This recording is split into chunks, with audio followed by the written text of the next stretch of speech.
होगी और उमर अब्दुल्ला के नेतृत्व में ये बैठक होगी।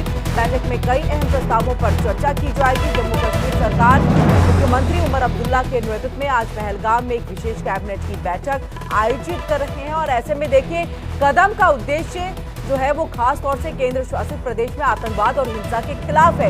एक मजबूत संदेश देने को लेकर के होगा। यहाँ पर तमाम बातें होंगी और सरकार के कार्यकाल में ये पहली बार ऐसा हो रहा है जब मंत्रिमंडल की जो बैठक है वो ग्रीष्मकालीन राजधानी श्रीनगर या फिर शीतकालीन राजधानी जम्मू में ना हो करके ये बाहर ये बैठक जो है वो हो रही है। और सीधे सीधे तौर पर ये बैठक बाहर होने का और खास तौर से पहलगाम का चयन करने का मकसद यही है कि जो पर्यटन यहाँ पर कम हो रहा है, जो लोग कम आ रहे हैं, उन सबको एकजुटता का संदेश देना है। ये बताना है कि आतंकवाद के खिलाफ हम सब साथ मिलकर के लड़ेंगे। और ऐसे में देखिए पर्यटन नगरी है पहलगाम और यहाँ पर निवासियों के साथ एकजुटता दर्शाने के लिए भी ये जो है खास तौर से तैयारी जो है वो की गई है। और 22 अप्रैल को देखिए एक आतंकवादी हमले के बाद से पर्यटकों की संख्या में भारी गिरावट देखी गई। और चलिए हम सीधे रुख कर लेते हैं अपने संवाददाता सहयोगी रमन का, जो हमारे साथ लगातार जुड़े हुए हैं।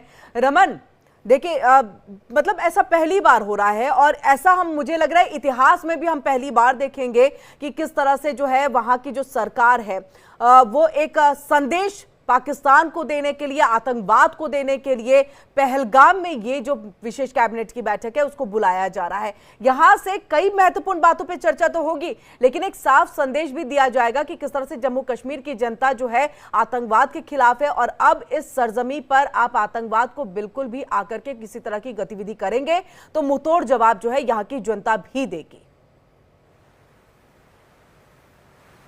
जी हाँ, बिल्कुल किरण, आपने सही कहा कि पहली बार, इतिहास में पहली बार जब से जम्मू कश्मीर बना है तब से लेकर अब तक पहली बार जो है वो कैबिनेट की बैठक, जो सरकार की मंत्रियों की बैठक है वो श्रीनगर या जम्मू से बाहर पहलगाम में कराई जा रही है। और इसके पीछे 3 बड़े मकसद हैं। पहला मकसद तो ये है कि जो आतंकवाद है उसको पूरी तरीके से, किस तरीके से अब साइडलाइन कर दिया गया है जम्मू कश्मीर के अंदर और उस पर एक कड़ा प्रहार कर जो है वो किया जा रहा है। ये संदेश पूरी दुनिया को देना, क्योंकि पहलगाम की ही धरती को 22 तारीख को आतंकियों ने लहूलुहान किया था और 26 बहनों की मांगों को, संदूर को पूरी तरीके से उजाड़ा था। दूसरा मकसद इसके पीछे यह है कि 22 तारीख को जो आतंकी हमला हुआ उसके बाद अचानक हमने देखा कि जो टूरिज्म था उसमें एक बड़ा डिक्लाइन देखने को मिला। ना के बराबर टूरिस्ट जो है वहां पर पहुंच रहे थे। तो वहां पर अपनी कैबिनेट की बैठक को करवाकर ये संदेश देना कि देखिए पहलगाम जो है वो टूरिस्टों के लिए पूरी तरीके से सुरक्षित है और जो पर्यटक देश भर से कश्मीर घाटी आना चाहते हैं उनको किसी भी तरीके का खतरा नहीं है, यानी कि उनके अंदर एक विश्वास बहाली के जो है वो कहीं ना कहीं कोशिश है। तीसरी बड़ी